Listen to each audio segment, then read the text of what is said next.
असर उनकी बॉडी के ऊपर रहा। वो सही से चल नहीं पाते थे, सही से बैठ नहीं सकते थे, सही से खा नहीं सकते थे। लेकिन मेरे भाइयों, हजरत उमर फारूक ने इस हाल में भी उनको सजा दी।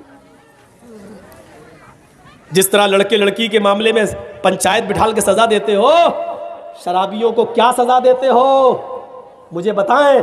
मुआशरे के लोग और जिम्मेदार और सरपंच और सरदार क्या सजा देते हो शराब पीने वालों को? हजरत उमर फारूक ने सजा दी, बीमारी के हाल में सजा दी। और इस नौजवान नस्ल को सोचना चाहिए कि जब बीमारी की हालत में शराब थोड़ी सी पी ली, जबकि हम लोग भी दर्द की दवाएं ले लेते हैं, नशे की नींद की गोलियां खा लेते हैं, हमें और आपको सोचना चाहिए अगर हजरत खुदामा ने बीमारी की वजह से सुकून पाने के लिए थोड़ी सी शराब पी ली, शौक नहीं थी, आदत नहीं थी, लेकिन हराम होने के बाद पी थी, तो हजरत उमर ने बीमारी की हालत में कोड़े लगाए। अब हम अंदाजा लगा सकते हैं, इसके बावजूद कोड़े, हम तो सही हालत में पी रहे हैं। अंग्रेजी देना, देसी देना, पौवा देना, अद्धा देना, क्या क्या होता है। अरे नौजवान जैसे पी रही है। डरो अल्लाह के अजाब से, डरो। हजरत उमर फारूक रात की तारीकी में गश्त कर रहे हैं। हजरत उमर फारूक रात की तारीकी में गश्त कर रहे हैं। गश्त करते करते वो एक ऐसे मकान के पास से गुजरे जिस मकान के अंदर एक औरत एक शेर पढ़ रही थी। जिस मकान के अंदर एक औरत एक शेर पढ़ रही थी, हल मिन सबीलिन इला खमरिन फअशरिबुहा अम हल सबीलुन इला नजर इब्न हज्जाज। क्या शेर पढ़ रही थी? हजरत उमर के कानों में उस घर से औरत की आने वाली आवाज टकराई।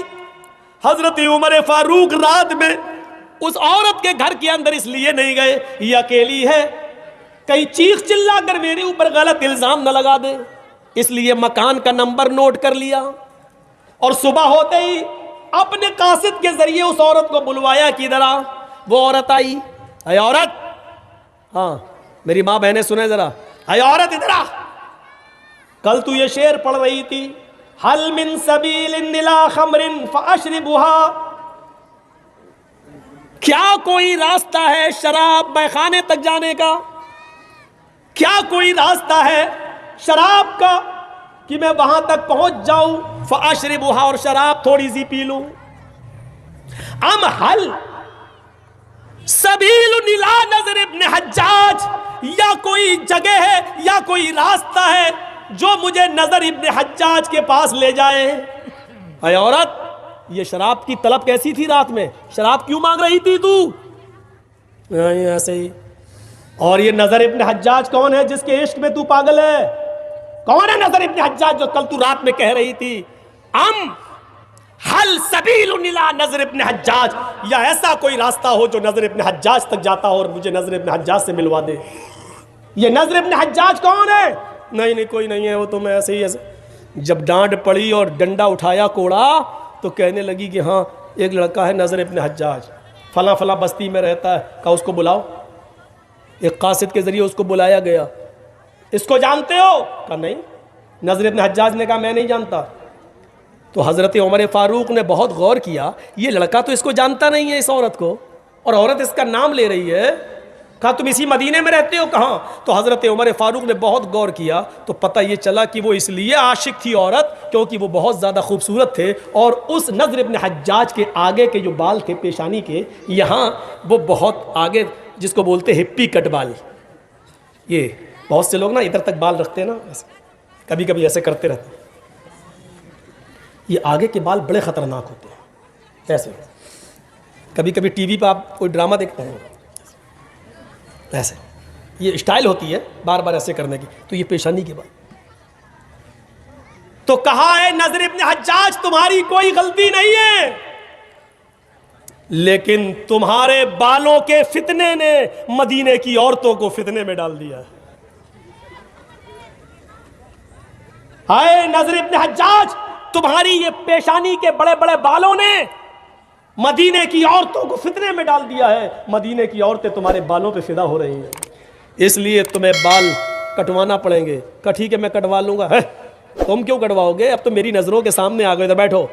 हज्जाम को बुलाया, का पूरा टकला कर दे। बिल्कुल वैसे ही कर दिया जैसे हमारे इस देश के, नहीं बोलूंगा, केस हो जाता है। बोलता मालदा में हूं, केस इटावा में हो जाता है। वो समझ गए होंगे आप कौन कौन है। चलो महात्मा गांधी समझ लो, बस हम नाम नहीं लेंगे दूसरे का। बिल्कुल टकला कर दिया उनको। हज्जाम आया हो, उस तरह चला के पूरा टकला कर दिया। अब हजरत उमर फारूक ने उनके ऊपर एक अमामा बांध दिया, साफा। लेकिन खुदा की कुदरत देखो, जब अमामा बांधा तो वो पहले से और ज्यादा खूबसूरत लगने लगे। होता है, अब जब अमामा बांधा तो वो पहले से ज्यादा खूबसूरत। पहले तो एक औरत मर रही थी, अब 10 मरने लगी उनके ऊपर। हजरत उमर ने उनको दोबारा बुलाया, कहा नजर इब्ने हज्जाज, तुम्हारे हुस्न जमाल ने, तुम्हारी खूबसूरती ने ही मदीने की औरतों को फितने में डाल दिया। अब तुम्हारा एक ही इलाज है। का क्या? का तुम्हें इस शहर से निकाला जाना जरूरी है। हजरत उमर जड़ काटते थे, बुराई की जड़। ना तुम रहोगे, ना मदीने की औरतें फितने में पड़ेंगी।